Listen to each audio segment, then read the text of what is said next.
beyond Walker. Pugh. That'll do it! That will do it! Pugh for Bournemouth!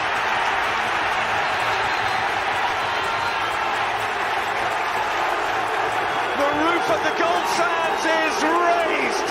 Everyone here knows what that could mean to this football.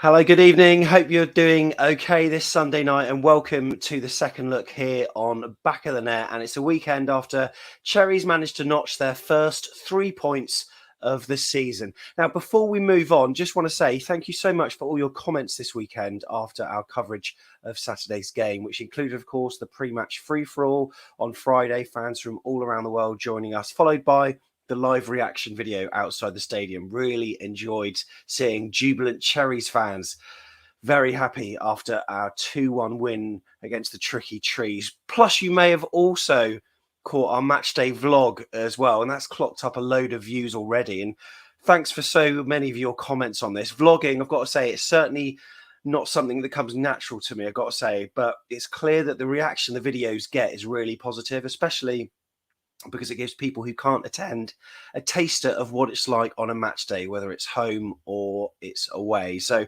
we try to be discreet with our filming, and to be fair, it sort of helps me to enjoy the game a little bit more when I don't have to hold a phone out in front. So you know what? It's working out okay. So certainly hope you enjoyed it. So if you're liking what you see on Back of the Net, you might consider subscribing to the channel if you're not one already. But a thumbs up on this video and others would really be appreciated too. And if you like us that much, you can appear on our Legends wall at the end of the show as well. That is effectively a roll of honour for the viewers who have considered Back of the Net worthy of a monthly donation. So we really appreciate your support because it helps us pay for a lot of things, not least this software that we're using right now. Firstly, though, we need to get chatting to the panel, and it's a trio today, and it's myself. With me is Tom Jordan. Tom, you all right? Very well, mate. Good. We've also got Neil Dawson here as well. Neil, how are you? All the better for yesterday. I haven't got yesterday's kit, so I managed to dig a T-shirt out that's the same colour. Brilliant. And what's it like with this fame, Neil? You were just telling me off air about all these people approaching you. What's going on? Yeah, people come out the ground saying they recognise me from this. I couldn't believe it. So no, I'm available for selfies.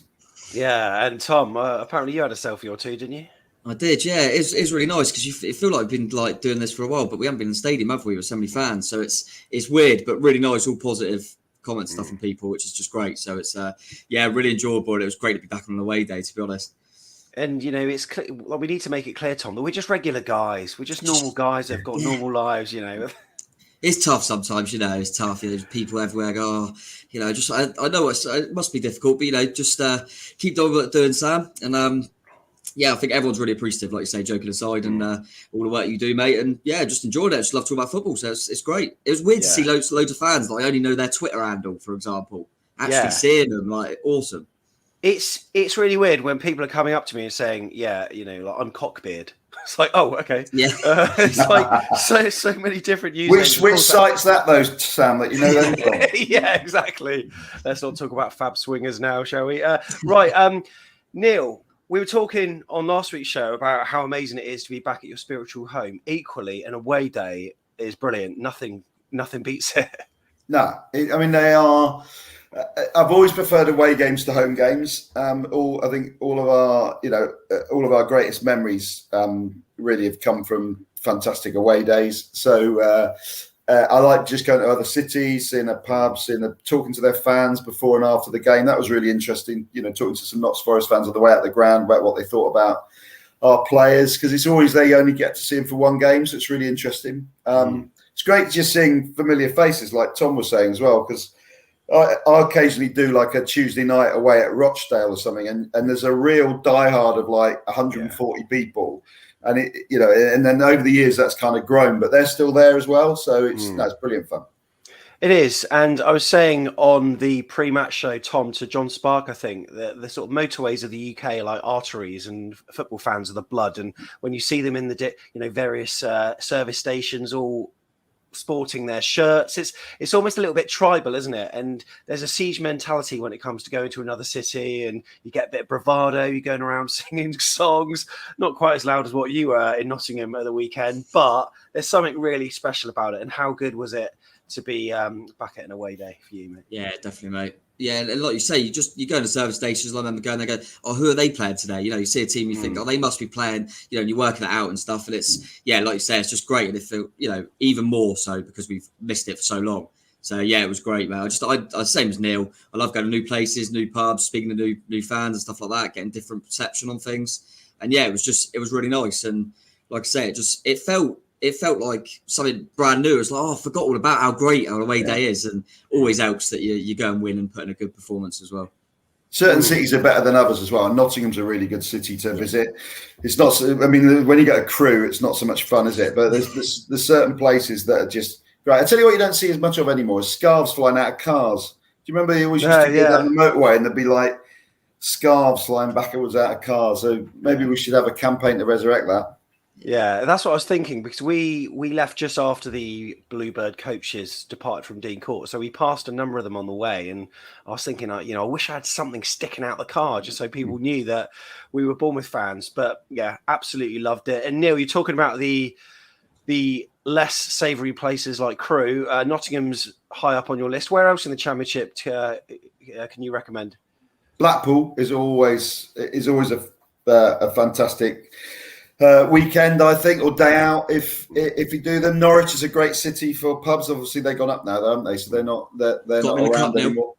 Yeah, we've got them in the cup, actually. Yeah, of course we have. Yeah, got them in the cup. So yeah, Norwich is great for pubs. So I just think just those sort of like big university drinking cities, are great. So like Newcastle's fantastic, but Sunderland's crap.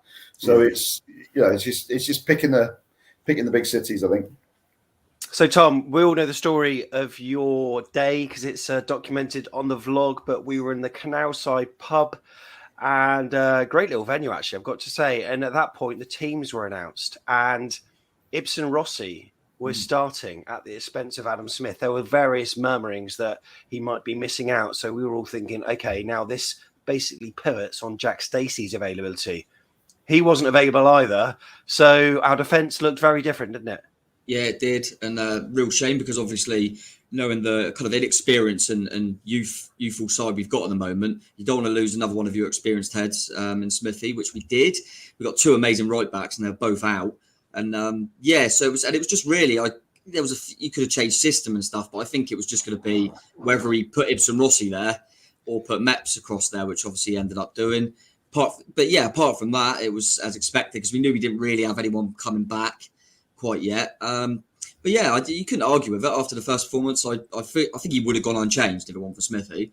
I was pleased with Ibsen Rossi to come into the side because I wanted to see a bit more of him. Only seen a little bit of him, haven't we, in pre-season and stuff and the cup game, and he hadn't done anything wrong. So I was looking forward to it, but I thought that's difficult. You got whoever was playing there as a centre half playing right back, and it was always going to be evident. I felt it always is evident when that happens, but.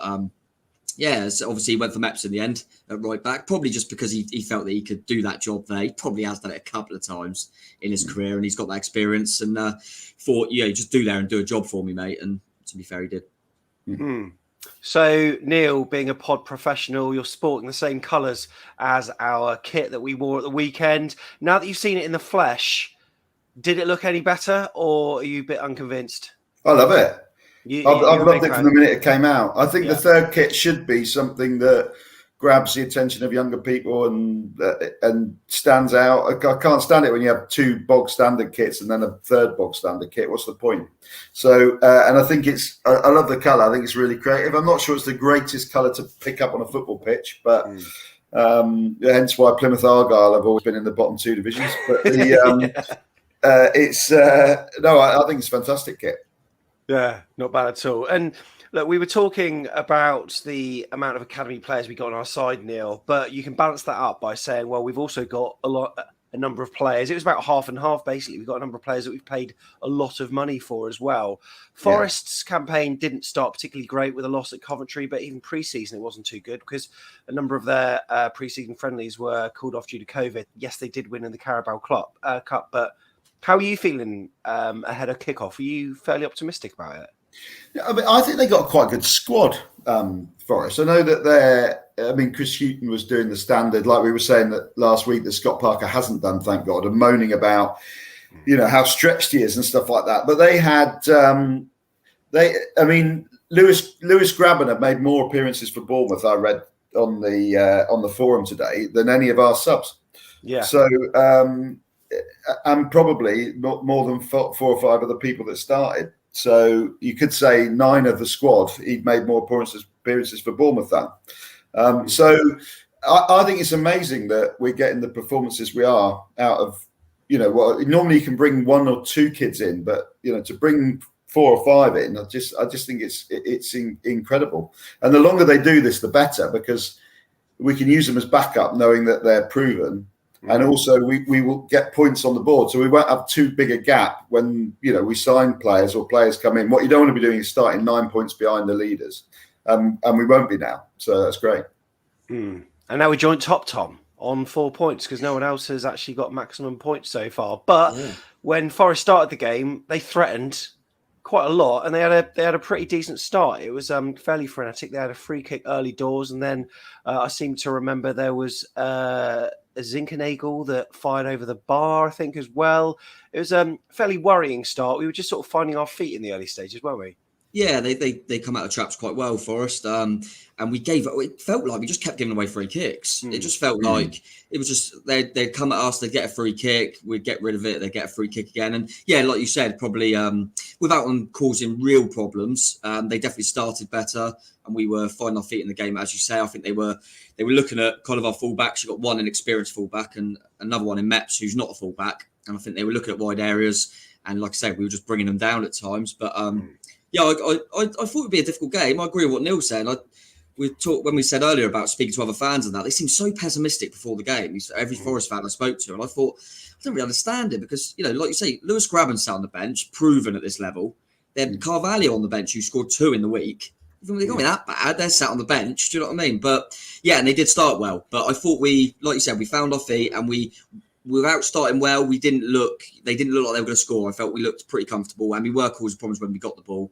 We just needed to get a grip on the game, which fortunately we did quite quickly. Brooks was involved in a number of our early chances, I've got to say. And the Forest fans, let's just talk about them. Neil, as crowds go at away days, how loud do you think they were? It was difficult because I was right in the back row, so I had the roof over me, so I could really hear our fans so incredibly loud because the noise was blocked in. They managed to belt out Muller Kintyre, didn't they, at the beginning, like they always do. That was quite impressive. I think it's always the same with fans, isn't it? If home fans don't tend to get into it unless things happen, and it wasn't really till they, we'll come on and talk about them hitting the post just before half time. That was the first meaningful action for them, and then they were loud for a little bit. I think had they scored early, it's the rhythm of a stadium. We see it at Dean Court a lot, don't we? Where we take things for granted, sit on our hands a bit. But yeah, they started loud, then they disappeared, and then they came back loud just before half time and just after half time. Yeah, they did. So, Tom, explain the first 30 minutes then, because obviously it culminated in Brooks's goal, opening the scoring on 28 minutes. But until then, there was quite a nice ebb and flow there in the game. Yeah, we started getting a grip of it, I thought, and we started looking dangerous on the ball. Just some nice little interplay. I thought I thought Dom Solanke was dropping into areas really well, really clever. And I thought Billing was then stretching them. And you started seeing an opening. We were targeting our right side with Brooksy. But then when it was going down the other side, I thought Zamora and Anthony were causing problems. And we just started getting a grip of it. And I thought there's some really nice interplay. And I thought when we're getting hold of the ball there, you can see how we're going to get in. It was just getting a bit more of control of things, which we were just gradually doing as the half progressed. And like I said, really nice goal, wasn't it, from Brooksy, his right foot, because I didn't expect him to even take it on, to be honest. Yeah, and it started off on that side, didn't it? And it was a nice little 1-2 he played with Dom Solanke, and that's all his goals this season on his right foot. Neil, what's going on?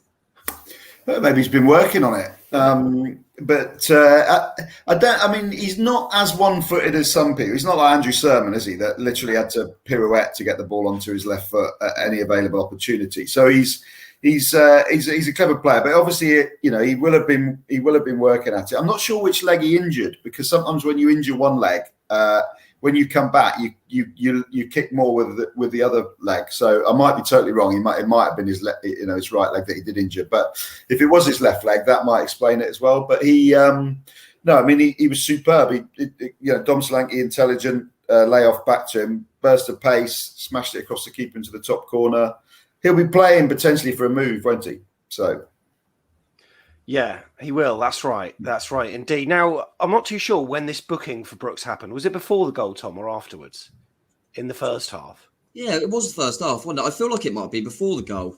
I think it was before. Yeah, it felt early, didn't it? It felt early. But yeah, without looking, I'm not sure. But it was definitely first half, like you say. And I feel like I mentioned earlier, we were giving away a lot of silly fouls, and I think him and Anthony done a few as well. Probably it was almost trying to help their fullbacks, target. And I felt we were just trying to. He was trying to help Meps, I felt, actually, to be fair, first half. And he just got carried away and just caught him. And yeah, it was just a standard yellow card. I think Meps had just got one, actually, as well. I think so I think kind of that almost had a part to play as well. Brooksy knows if he gets past me, he's running on Meps, who's out of position on a yellow card. Yeah. So, But he was causing them problems, wasn't he, Brooksy? I thought him, Billing and Solanke at times, little triangles and that were really causing them problems. I think they had a debutant at left back who's normally a right back, they were saying.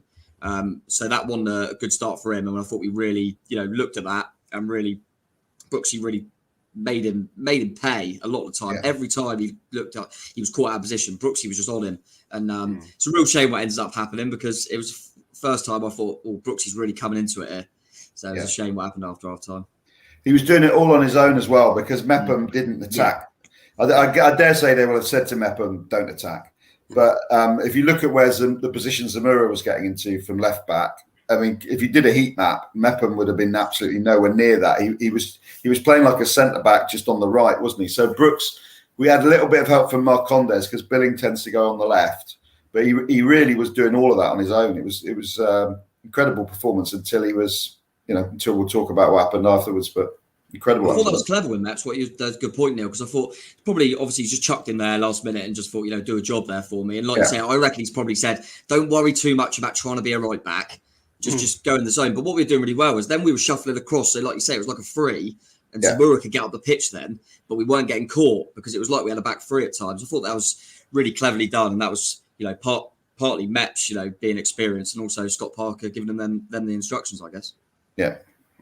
So we had to throw, obviously, a number of the youth into this lineup, and Gavin Kilkenny was one of them. And I thought he had a very assured performance until that is the 39th minute where he sort of dilly-dallied on the ball and they went through and got a strike in on goal, Tom. And I think for most of us, our hearts were in our mouths because it's almost like a lick of paint was the difference. And sometimes people say that, but it really was this time. Close, it was a decent strike, yeah. And I think... With Gav, you're going to get that. What I like about him, I said it in the first game, is how brave he was for a young lad. I remember Sermon to a degree used to get stick for losing the ball. I remember before that, Kane used to get it a lot. But I love both of them players because I love how brave they are. It's so easy, especially as a young player, to hide a little bit and think, then I won't give an error away. I'll just hide and people will go, he done all right. But he just wants the ball. And you do that in land areas of the pitch. You are going to lose it a few times. And what I like about him is when he does lose the ball, he keeps doing it. It doesn't, it doesn't stop him. He doesn't shy away. But yeah, that was one of them. Probably give a bit of credit to Forrest. I thought they pressed him quite well in that moment. And like I say, the lad hit it really well, beat Travers, and fortunate for the post. One of them on it. We got lucky on that one. But he's only going to grow from that. Kind of what Neil mentioned earlier about the kind of youngsters playing and stuff, and we're getting the results. We're only going to get better. We're only going to get used to Scott Parker's system more, and these youngsters are only going to get better. So, and when he's making these few little errors, at the moment we haven't been punished for him. And that's a crucial thing, and he'll learn from it. Yeah. Absolutely. Now, when it did hit the inside of the post, it was one of those things where there were people's heads in front of me, so I couldn't see. So I was on my tippy toes trying to see, has it crossed the line or not? So when I just saw it come into my field of vision bottom left when it was going away, I was eternally thankful. It was Yates who had the shot. And like you say, it didn't stop Kilkenny playing in his usual way, because it would be easy to shut off and maybe be a bit more negative, but he wasn't. He still kept at it, and it seems to be a trait of what Scott Parker seems to have sort of mentally instilled into some of the players, and seems to be looking really well. Now at this point, Neil, we've talked a little bit about Zamora, a little bit about Anthony, but Ibsen Rossi, the fact that we haven't mentioned him so far is probably a good thing because he was so assured at the back, wasn't he? I thought he was really good. Yeah, well, I said about Kilkenny last week, it was like he played 60 games. That's the biggest compliment you could pay him. And I'd say it's exactly the same about Ibsen Rossi, because like with all kids, when they get in the side, you panic for them, don't you? It's like when you watch your own kids play football, you're just praying that they don't give it away or don't do anything stupid, which is ridiculous. So you think about Kilkenny's one, there was a bloke next to me going, "Oh, this is what happens when you play kids." You think, hang on a minute, what central midfielder have we ever had? That I can remember Lerma doing it for a couple of goals last year, and he's as good as we've got. You play central midfield, you're going to get caught on the ball. It's going to happen, isn't it? So, but no, Ibsen Rossi. He won a lot in the air.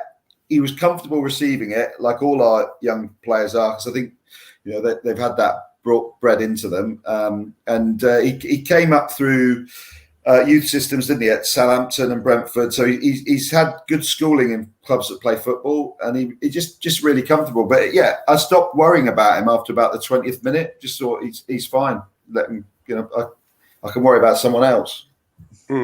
Yeah, absolutely. So it approached half-time, and we managed to keep our clean sheet up to that. Now, let's talk about half-time, Tom, because that deserves a conversation on itself. Queuing absolutely ages for a beer. I was. You were, yeah, exactly. You were there from 5 minutes before half time, and I think you got your beer at about 3:57. What made it worse was after queuing, it was a warm can of Carling.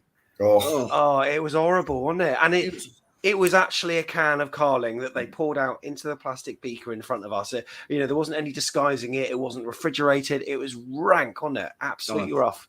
Oh, it was awful. We had a few good beers during the day, but yeah, that wasn't one of them. And like I say, just cans of Carling that weren't even in the fridge, and it was just they were warm and horrible, weren't they? And and it took a while to queue for them as well, so that was disappointing. And then I ended up getting a steak pie, which ended up going over someone's head in front of me when we got our second goal. So I didn't even eat that. So it wasn't a successful half time, but no, it was a shame, but I still love them half times when you're down there. There's loads of people singing and stuff like that. Because when we were down there, we thought we were still winning for a while. Yeah, we did. I'll tell you what. So if you bought that pie at half time, then it didn't go over anyone until we scored our second goal in like the 60th minute. Yeah. You must be like on Slimming World or something, because I'd have had that gone by the time Forest scored. Hey, you don't get this figure for nothing, Neil. But you're right, though. We were all sort of joining in with the chants downstairs in the concourse, and some lad just came up to us, didn't he, Tom, and said, "Yeah, do you know it's 1-1?" I was like, "What are you having a laugh? 1-1?" It's like you'd expect to hear something. Now I know that there were about 25 odd Bournemouth fans chanting "Glory, Glory, AFC Bournemouth" in the concourse, but that was not loud enough to drown out 25,000 Forest fans. But seemingly it was, because I didn't hear a peep. I wouldn't have known. Didn't even know there was a chance or anything. I honestly didn't. It wasn't like you thought, something happened there. Like literally nothing at all. And then that's why I didn't believe the guy. And then a few more people said it. And honestly, didn't have a clue they scored. But yeah, I guess we were just down there and you just, I guess you just don't hear it. But yeah, that was a real shame, because I was so confident and I thought, we'll be all right now. We'll just see this out. So that was a blow the way you never liked. We had a spell of doing that. I think it was in the Premier League, where I always felt like we could see it early in the second half. It was so frustrating, but because you feel it must be horrible for a manager. He's probably giving them all this talk, and then you go straight out there and concede and think, oh, that's out the window. But we recovered. That's the main thing. Yeah. So Neil, you may have seen the free kick. You may have seen the goal go in. You may have seen how it was given. What happened? It was. I think Brooks gave away the free kick. I think it was a softish free kick. Should it have been given? Shouldn't it have given? It's one of those that you get at home, I think. And then lo and behold, we concede to a headed goal at the far post. To be fair, it's been a week since we have done that. So, but I think it's going to be engraved on my gravestone. That 30 years of watching Bournemouth, I can't remember when we ever have been the successful aerial team at defending set pieces. But anyway, I'm sure there must have been one season. But yeah, so it was the classic guy, like strong curling ball into the back post. Despite the fact there was one of them and three of us, still got his head to it. wondered whether Travers could have got a firmer hand to it, or better keeper might have, got to it. I might be being unfair on him. I'd like to see a replay from behind the goal, but that's what it looked like from where we were. But anyway, it was good header. Should have been marked better. Usual story. Yeah, I've seen a few replays of the goal now. So it was Zinchenko who put in the free kick, and it was McKenna who got on the end of it. And when he headed the ball, he was actually sort of facing away from goal, and he just got a flick off the back of his head. Now there was Zamora there was Marcondes, and I think there was someone else, Lloyd Kelly maybe. And I felt like one of them should have got to the ball first. I mean, they were goal side of him, but he just managed to get that flick, and I think Mark Travis's feet were just planted or set in the wrong way. And we know what it's like for a goalkeeper. Even if you do the slightest movement one way, it's very difficult to get back the other way. And maybe that was, partially on his mind, but he didn't get to the ball. 1-1. Tom, can you lay the blame with anyone, or are you going to refuse to do that?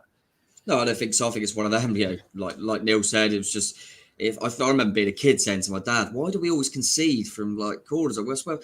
And that was, back in the late 90s, early 2000s, when we were a lot worse aside. So, yeah, seems to be our thing. But, no, I think it's probably a lack of communication. Who was marking him, I'm not sure. And I'm the same as Neil, really. Maybe a Begovic might have come out and got it. But I don't want to be too harsh on Travers. I think, I do think we could probably do with a keeper. I didn't think he was great on the opening day. But I thought he was good during this game, especially in the latter parts when we needed him to stand up. He come out, punched a few later on in the game, caught a few, and stood up and was counted, and that's what we needed. And he was good at time wasted as well. But I certainly wouldn't want to put anything on Travers, because I actually thought we had a decent game. Okay, so we'll move on to the Cherries goal to make it 2-1 then. And David Brooks was part of it again, because one of the things that I've noticed recently, he seems to be coming inside more, and he seems to have a lot of freedom, whereas previously he just seemed to be glued down that right-hand side. But he came across the pitch, and then I think he played it into Billing, who then put in Jayden Anthony. And once again, Jayden Anthony, perfectly timed ball, perfectly weighted. Philip Billing didn't even need to break stride. He carried on his run through, met the Jayden Anthony pass. And then from where I was, Neil, I was thinking it's going to be a ball square. Yeah. It's not going to be a shot from that angle, but somehow he managed to beat the keeper. Not sure if it went near post or through his legs, but, delighted that it went in anyway. Yeah, I mean, Forest fans I was talking to afterwards, that was their big criticism, was of their keeper. Just said that, they were sat in the stand and had a really good view of it, and said that it was just, so I guess it probably went near post and half underneath him. I mean, he hit it hard. Again, credit Jayden Anthony, because he's the king of that no-look pass into space behind a fullback, second week in a row. Billing hit it like a bullet. So, whether again, I think maybe a better keeper might have saved it, but we're not complaining. No, we're not complaining. And Tom, what was your emotions when that went in? Beer flying everywhere. I got a load of liquid chucked on my back. Now, it probably wouldn't be beer because they're not allowed to bring it in, right? But perhaps it was water or Coke, I'm not sure. But I hope so, for your sake, mate. Yeah. I certainly hope so as well. Yeah, like I say, my pie went. The remaining, I had a bit of a pie left, fair bit actually. And that went everywhere. But yeah, I was right. I was in a really good view of that, because I was right at the front actually. I was row B. And yeah, it was a weird one, because I thought the same. He's just going to cut this back. And but it just seemed like it was shit. I mean, it probably, maybe the goalkeeper should do better, but it was just sheer power. And I think almost the goalkeeper probably thought what we did.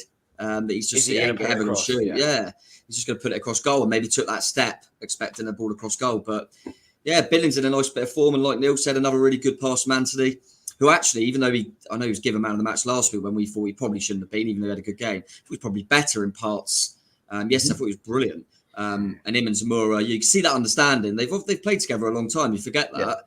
Yeah. And you can see that understanding developed a lot through the game, and also defensively. But yeah, really good moment. Obviously, knowing what happens just after the goal, it was a good job we got it. Yeah, it was 2 minutes after the goal, Neil, and things like that seem to always happen to Bournemouth. It's never simple, is it? No, it was infuriating, because when he tapped the player just before that, he and I wondered if he was going to get a second yellow then, but apparently it wasn't that bad a foul. But the referee went over and spoke to him, and clearly at that point, as a player, you've been booked, you've been spoken to by the referee, you've either got to come off, and I think, to be fair, had Stanislas been on the bench, maybe he would have come off, but he wasn't going to bring Sadie on for half an hour. No. So that doesn't help when you've got a threadbare squad. But you know that you just cannot do anything. And if he was going to commit one more foul in the game, it had to be one with 4 minutes to go when a guy was clean through on goal. That's the only time that would have been excusable. To tug someone's shirt just because they got round you 75 yards from goal. I mean, and Scott Parker gave it to him on the radio afterwards, which is which we're not used to because Eddie Howe would never have done that. But I thought, no, fair play, because he let a very young team down. It turns out he didn't let them down in the end, but we've still got to go without him on Wednesday, and he would have been our key player on Wednesday. And now we haven't got him. So, Scott Parker's probably mad with him, not just for this game, but for the fact that he's already playing half a youth team, and now he's going to have to probably slot one more in on Wednesday. So he's let them down twice, but I'm sure he knows that. It concerns me. How, like Neil said, how far he was. I mean, the player was nowhere near. Like, he wasn't through on goal. Like you say, sometimes you go, he's got to do it. I mean, it looked like it was just pure frustration, like you say, that he'd been beaten. But and I genuinely think I reckon Parker's thinking in his head as well. I'll give him 10 minutes. Just be sensible for 10 minutes, and then I might have to freshen it up because they're going to target him on a yellow.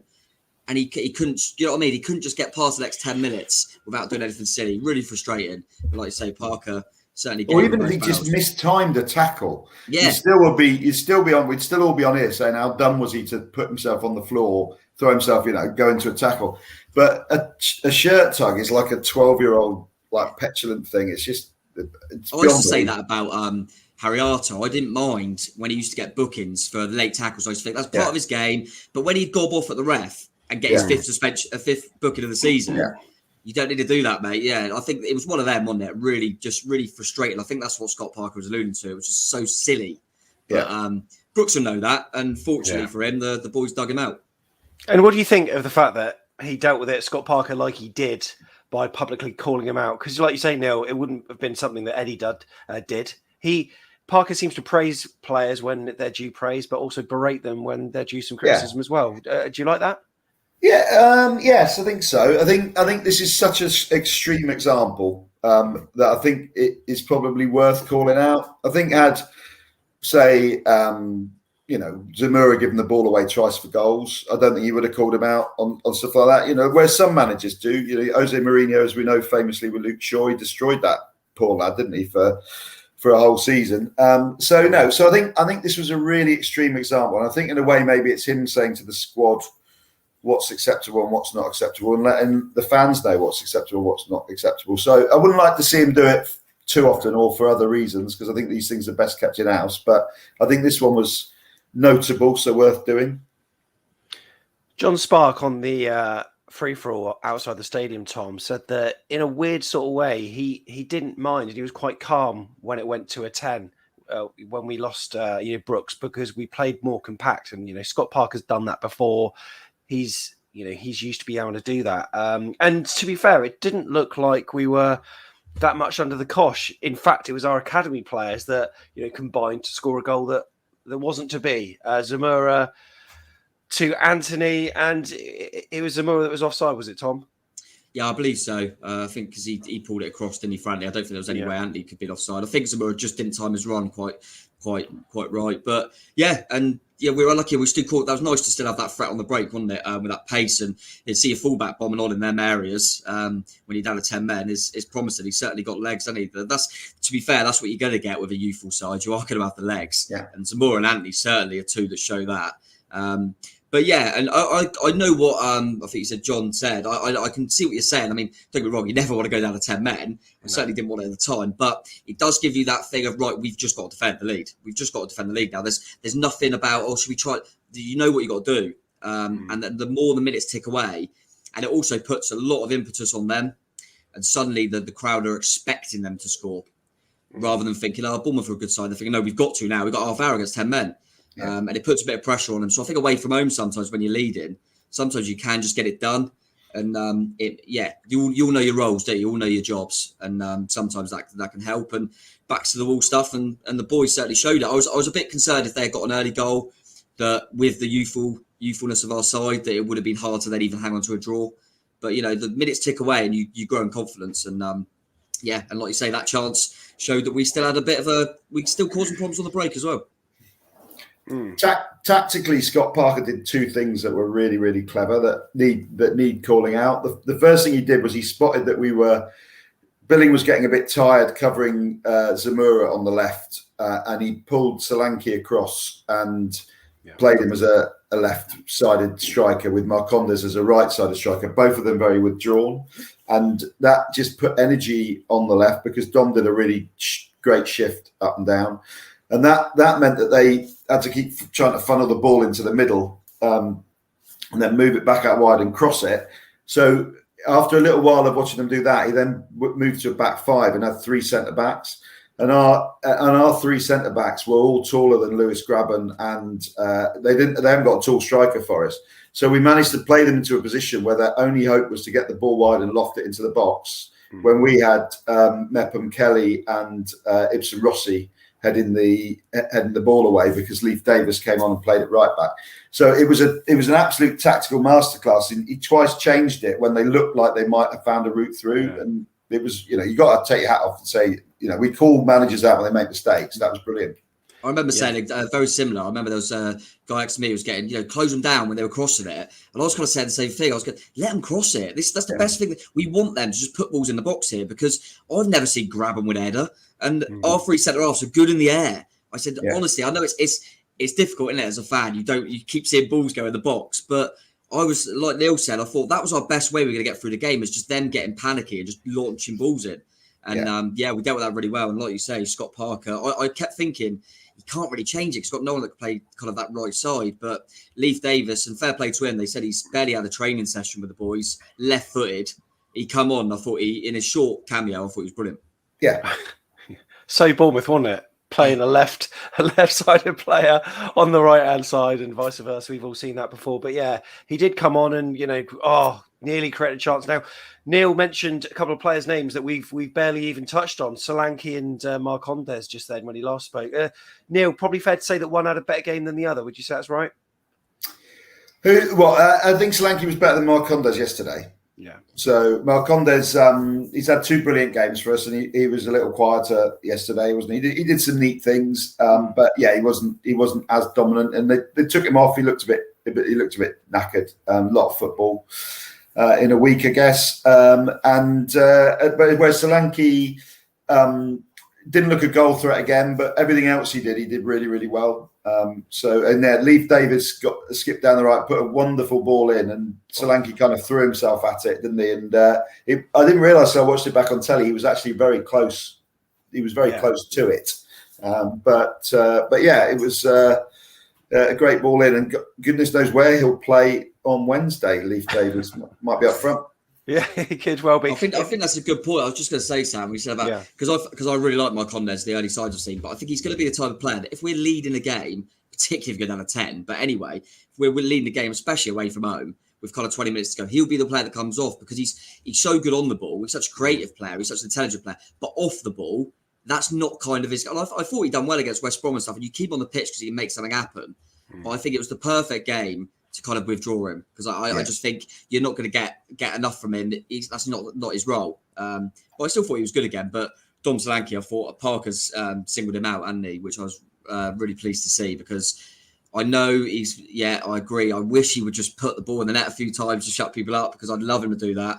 But his work rate and when he went to that left-hand side and what I liked about him was him dropping off. And I tell you what, Billing is reaping the rewards. Because he's so intelligent. I think it goes under the radar. I think some of his movement is superb. But yeah, just the shift and the way he helped out Jordan Zamora in the last kind of 15 minutes was exceptional. So I was really pleased Parker singled him out because you're always going to be talked about goals, but we don't score a few of the goals early in these first two games of the season if it ain't for some of Solanke's movement, in my opinion.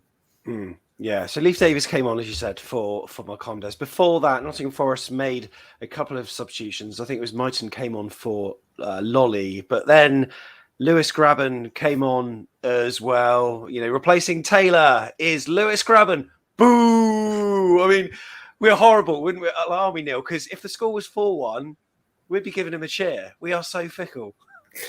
I don't think we ever really forgave him for the way he left us the first time. No. I didn't. And I know he came back, but he didn't come back out of charity. He came back because we offered him a whopping great paycheck. But when he left us the first time, he left us because we had no hope of going up, and he wanted to go to Norwich, who did have a hope of going up. So, that he was pretty clear about that. So I don't think he was very popular on his second stay with us. He certainly didn't do anything on the pitch. So I think a lot of that is residue left from when he chose to go somewhere where he thought would have a better chance of promotion. I'm too nice, aren't I? I stood up and clapped him. I did. Did you? I genuinely did. So yeah. Nice. I agree with everything there. Don't get me wrong. 2 minutes later, I was singing. Have you ever seen Grab and win the league? But I don't. I've always liked Grabs. To be fair, I do everything Neil said's bang on. I always just look at it and think his goals in the first Championship season were exceptional. I think people forget how good he was in League One as well. Him and Pittman, and also we probably wouldn't have got Callum Wilson if he hadn't have wanted more money and wanted to go to Norwich. So I know he didn't want that. It wasn't him that made that happen, but really thank God for that, because then we got Callum Wilson in. But I've never minded Grabs, and I've just always thought he's a bit of a goal machine, isn't he? And the biggest compliment I could pay him, I think I said it to you on the vlog, Sam, was that I was worried when he come on, because he's just top player and just nicked one. I remember as soon as he left, I think the first time we played him, he scored at Norwich against us.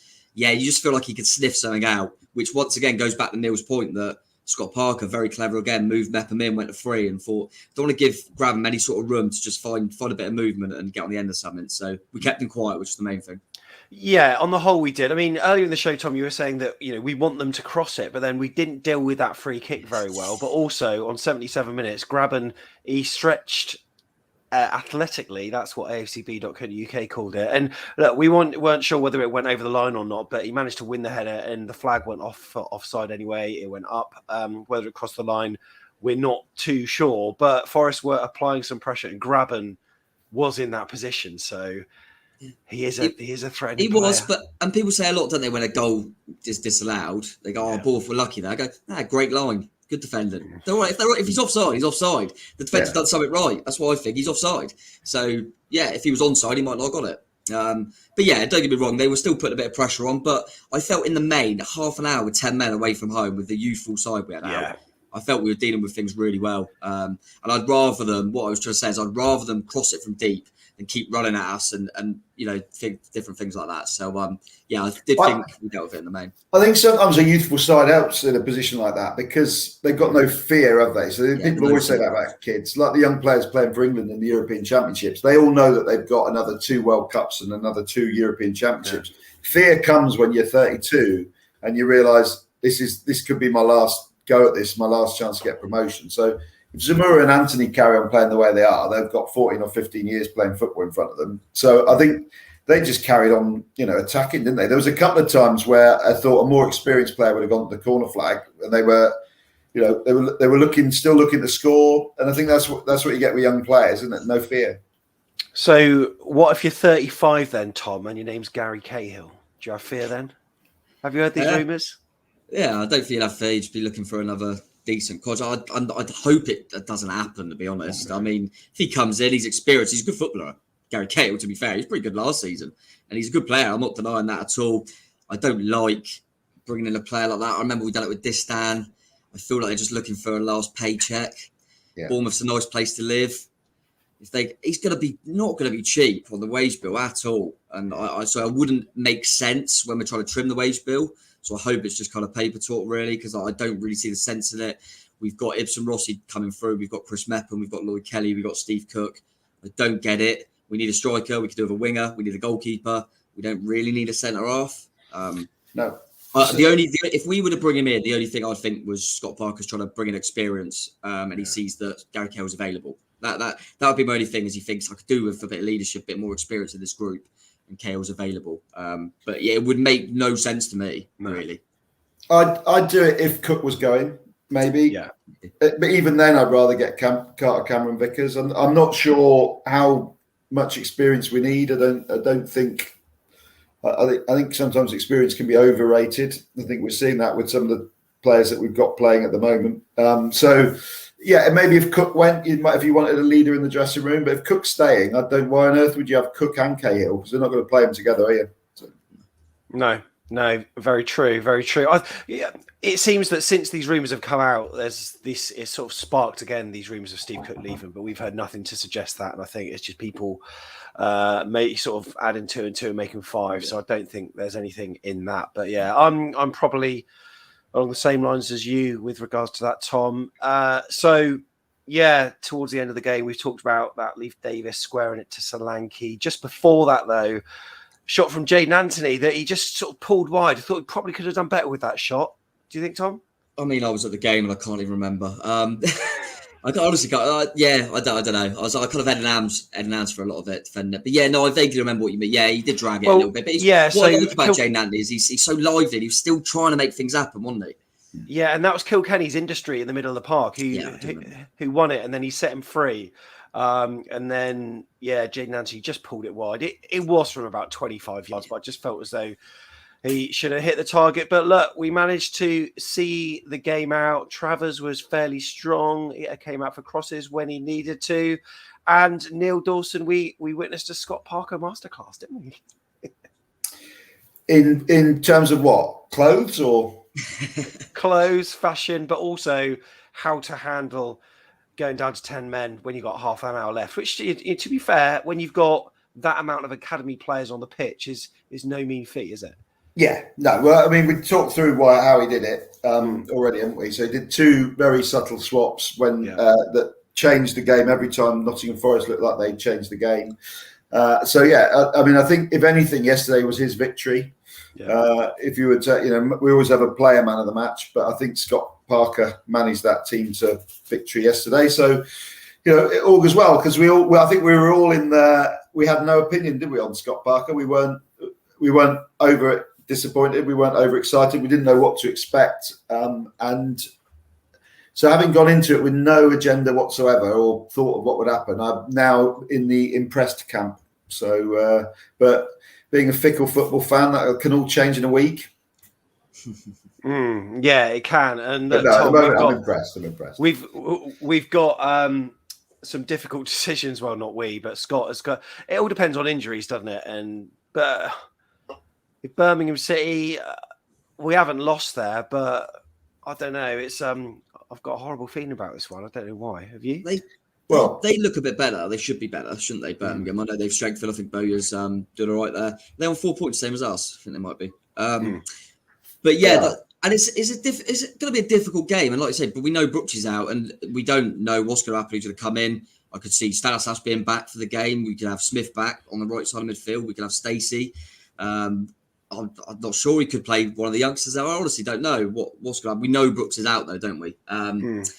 But yeah, and I don't see loads of players coming back. I don't see him changing too much, but I still think we're a good side, and I'm still confident of going there and winning. I certainly wouldn't take a draw, but it's been a good start. Consider the players we've got out, and I'm on the same camp as Neil. I kind of thought, he's hyped up a bit, and he's got Parker. I don't know what he's like as a manager, to be honest, but early signs, I'm really impressed. Really impressed. Birmingham will be our toughest test yet, I would say. My neighbour's a Birmingham City fan. I was talking to him over the fence this morning, getting a bit of lowdown ahead of this. And he was saying that since Bowyer's come in, they've lost 3 times only. Once was Watford away and twice at the end of last season when he played all the kids because he wanted to see whether they were any good. They've not conceded a goal this year. He said they're looking tight as a drum at the back. Just lacking a little bit of a spark up front. So, he said it. I think it'll be our toughest test. I suppose West Brom was a tough test, wasn't it? But I think this will be tougher than Forest. Yeah. Interesting. So look, let's hear what some Cherries fans who weren't at the game thought. And firstly, we got AFCB John. Happy days, 3 points, first win of the season, and it's away. It's a really great feeling. I watched this today on my TV. Well, I say I watched it. I listened to it on Radio Solent. Massive thank you to George and Daniel on my YouTube channel. George was really good chatting to me. He actually watched it on VPN somehow. And Daniel was able to watch the whole game. And he was able to provide me highlights of the goals as they were happening. So thanks for that. My man of the match, Jaden Anthony, sounded like he was rapid down the left side today.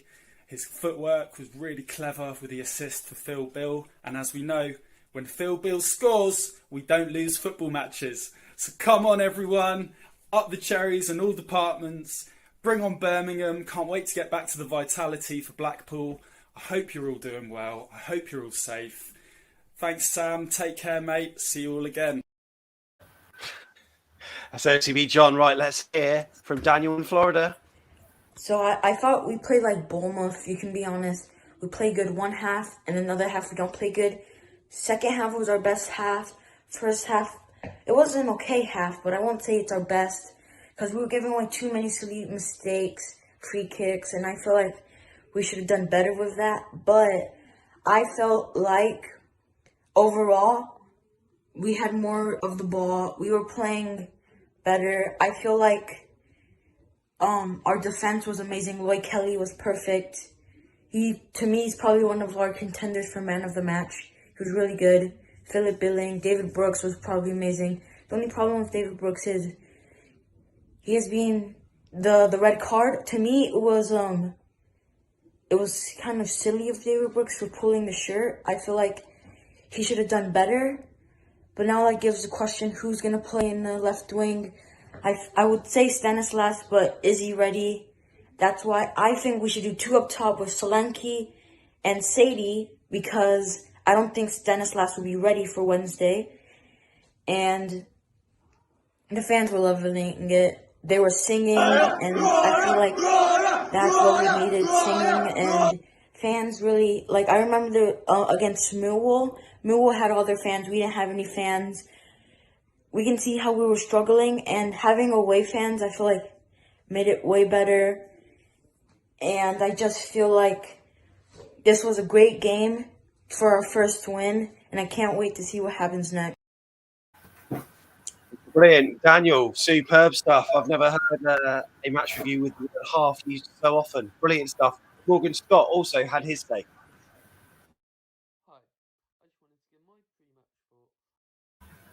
But it was muted. Morgan, we'll try to sort that out for the next time. But Chris Edwards in the States also wanted to get in on the act too. Those of you who made the trip to Forest, y'all were so loud over the course of the broadcast.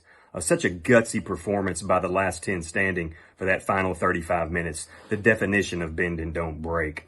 We had some great link-up play on offense. Both goals were class. Zamur and Anthony, man, they have such a great connection on the field. And Anthony may be the fastest player in the championship. Tough goal to concede because it originated from a flop the referee fell for. The green jerseys look great. Up the Cherries. Hey. Legend. I'll tell you what, he's got the best taste in music, hasn't he? Because he's got Pearl Jam poster on the wall. He had Queens of the Stone Age T-shirt on last week. And how did our mug get there? We sent it. Yeah. We sent it over to him. I mean, before that, he actually made his own back of the net mug by printing out a logo. Also, somehow got Tom's face and stuck it on a mug. I haven't got the photo to hand, but it was different. But Chris Edwards, huge supporter of the channel. Morgan Scott, your audio was too low, unfortunately. So it's the first time I saw your clip. I was going to play it as a surprise to myself. However, if you can resend it, what we'll do is we'll pop it out on our socials. But if you want to get in on the act too, obviously we're outside the grounds doing the chats, but grab your phone. Just do a selfie like that, do it in landscape. And we've got all of the details in this YouTube video description in terms of how you can send your clips to us, because we'll put anyone that hasn't been able to contribute in person, we'll put their reviews on the second look on Sunday nights. There we go then. Really enjoyed that, Tom. Thanks very much for coming on. Any closing comments? No, not really. Just it's good to have a feel good factor around the place again, isn't it? Early days and see the youngsters and that. But yeah, just really nice to see. I think, it's been tough for a while, hasn't it? Especially not going. And it's just nice to see two things really. Players playing with heart, love that. And also the intelligence of some of them players, I think it's been overlooked as well.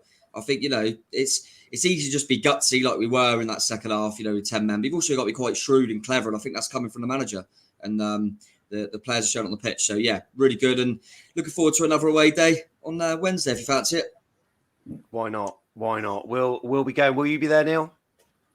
I'll be there. Yeah, I will be there. I have a very short trip for me because I've got a house in the Midlands. So it's been a good week for me. Not too much travelling, so that's great. But no, my closing thoughts. We don't look to win titles as Bournemouth fans. What we look for is honesty, endeavour, and a team playing a little bit better than maybe they are individually when they're put together as a team. So we had years and years and years of that with Eddie, not had it for a couple of years. Feels like we've got it back. So I think that's our natural spot where we're happiest. Yeah, very much so. Very much so. Well, Tom, it's going to be a busy day for me and you because we'll be at the golf day in the morning trying to make sure that everyone's... So Harry Redknapp's going to be there, Matt Latiz, Tony Funnell, of course, Tony Pulis. It's going to be... So we're going to be like vlogging all that. And then we're going to be going straight to St Andrews, pick up Tiggs on the way, and should be a good away day. Maybe not an 8-0 day, but hopefully it will be another 3 points. Fingers crossed. Is Graham Souness there as well, isn't he? Or not? He should be, yes. I think there is a bit of conjecture about that, but if not, he will be replaced with someone of equal status. So yeah, we will make sure that happens. So yeah, going to be a good one. Looking forward to it. Tom, thanks very much, mate. Cheers, boss. Cheers, Neil. Thank you very much. Cheerio. And thanks to everyone who's posted their comments this Sunday night. If you only managed to catch a little bit of this on video, don't worry, because on your podcast app, it's going to be out tomorrow morning. You can hear the whole show from 7 a.m. and listen in your car on the way to work or whatever. Nice to see you. See you at St Andrews up the Cherries. And remember, there's a free-for-all on Tuesday night to prepare as we preview that match against Birmingham. Looking forward to it. See you then.